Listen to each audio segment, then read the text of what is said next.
Tecno announced Spark Go 2023 with entry-level specs earlier this month. And the company finally brought the smartphone to the market.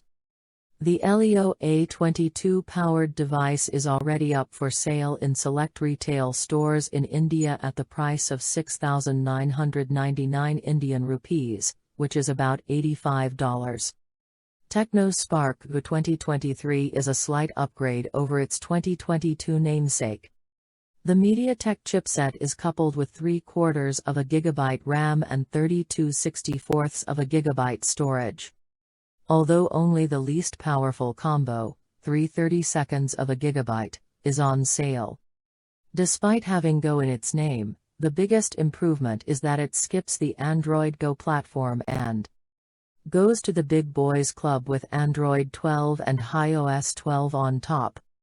The screen is once again a 6.5 LCD with 720p resolution. The battery is 5,000 mAh and supports 10 watts charging rates through the USB-C port. The Tecno India CEO said in a press release the phone's main goal is to bring distinguished features to first-time smartphone users.